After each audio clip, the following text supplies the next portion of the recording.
చీకటితో వెలుగే చెప్పెను నేనున్నానని, ఓటమితో గెలుపే చెప్పెను నేనున్నానని.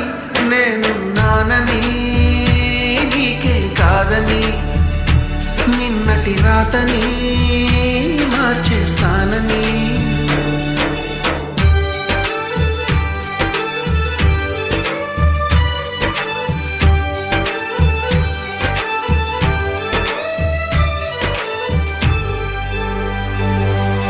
తగిలే రాళ్ళని పునాది చేసి ఎదగాలని, తరిమే వాళ్ళని హితులుగా తలచి